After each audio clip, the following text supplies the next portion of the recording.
Hello po sa inyong lahat mga ka-crypto. Ako po si Pinoy Crypto Trader at sa video na ito ay atin pong pag-uusapan ang aking technical analysis dito po kay Shiba Inu ngayon pong July 6 taong 2024. Pero quick update lamang po tayo kaya diretso na po tayo sa pag-technical analysis sa kanyang daily chart time frame na ito. At ayan, ang nabuong candlestick po natin kahapon dito po kay Shiba Inu ay isang bullish candlestick na may maliit ang kanyang pangangatawan pero mahaba yung kanyang karayom.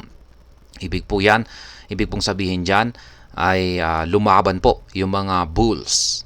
Yan, kung saan ay marami pong bumili sa price territory na ito. Kung saan ay malapit po rito sa nagsisilbing dating resistance line natin na 40 digits 1480. Kaya itinulak po nila ng paangat ang market price ni Shiba Inu at nakabalik po siya rito sa ibabaw ng presyong 40 digits 1480 kung saan ay nagsisilbi na po ito ngayong isang support line. Kaya update po natin yung kanyang kulay ng kulay red. Ang color coding po natin dito is lahat po ng mga kulay red ay support line na nagsisilbing harang dito sa ibaba. Lahat naman po ng mga kulay green ay mga resistance line na nagsisilbing harang dito naman sa itaas. At maliban po rito ay meron po tayong isang pattern dito na binubuo ng dalawang kulay puti na linya. Isa po itong descending wedge pattern kung saan ay ang inaasahan po natin dito na kung magkakaroon po siya ng breakout sa upper portion nito ay aangat po ito hanggang sa presyong 40 digits 2772. Kaya hanggang dito po nakaabang yung ating take profit or sell pending order. Ayan. Ngunit ang signal po ng ating dalawang indicators dito ay nananatiling bearish pa rin po.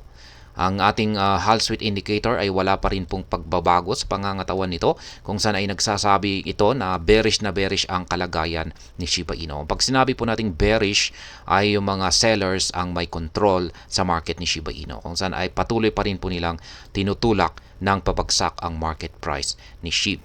Kaya ang posible pong mangyari rito ay hindi po magtatagal ay mababasag po niya ulit ang major support line natin dito at magpapatuloy po siya sa kanyang pagbagsak. Samantala, yung ating QQE mode indicator naman po rito sa ibaba ay kulay red pa rin yung mga QQE bar formation nito.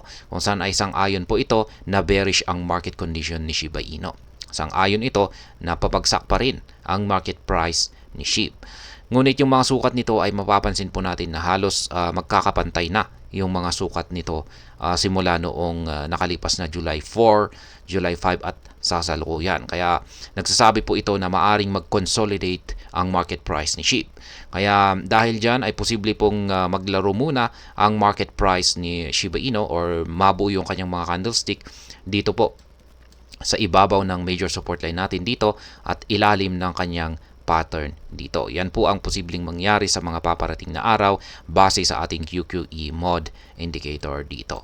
Ngayon ay sa kabuuan, ang masasabi ko naman po rito ay kung sakaling mabasag po yung yan sa mga paparating na araw ay kung sakaling magkaroon ng breakout sa upper portion na ito ng ating pattern. Pero kung pag ganito pa rin po yung mga signal natin na nagsasabing bearish ang kalagayan ni Shiba Inu, ay mauuwi lamang po ito sa pagko-consolidate dito sa ibabaw ng ating major support line na ito.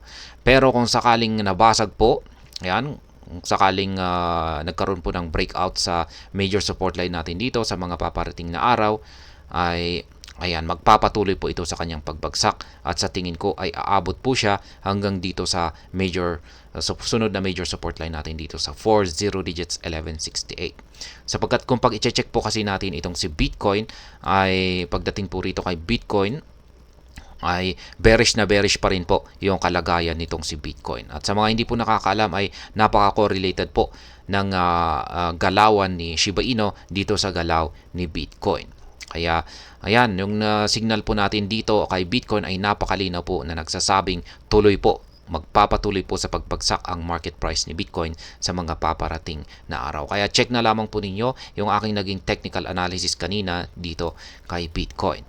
Kaya dahil po sa kalagayan ni Bitcoin ay ang aking isa na rin po yan sa basihan kung bakit ko nasabi na itong si Shiba Inu ay posibleng bumagsak sa mga paparating na araw kung saan ay tuluyan po niya ulit na mababasag yung major support line natin dito sa 40 digits 1480. Kaya ihanda po natin yung ating mga buy pending orders dito sa ibaba na nakatapat po sa mga major support line natin dito.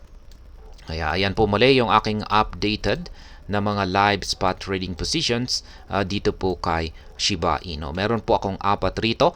Yan, na mga sell pending orders or take profit na nakatapat po sa mga resistance line natin dito. At 2 mga buy pending orders na nakatapat naman po sa 2 major support line natin dito sa ibaba.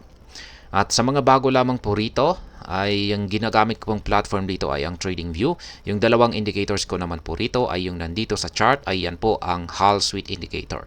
Yung nandito naman po sa ibaba ay ito naman po ang tinatawag na QQE Mod Indicator. I-check na lamang po ninyo ang description ng video na ito sapagkat nandyan po yung mga link ng, ng mga video na aking ginawa na siyang nagpapaliwanag kung paano gamitin ang 2 indicators na ito.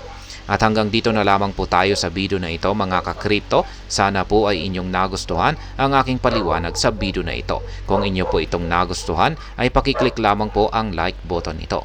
Para naman po sa mga bago lamang dito, kayo po ay aking inaanyayahan para mag-subscribe. Pakiclick na rin po ang bell icon nito dahil ito po ang siyang magsisilbing notification nito sa mga bago kong videos na akin pong ina-upload sa aking YouTube channel na ito. Marami pong salamat sa panonood. Ingat po tayo lagi at God bless po sa ating lahat.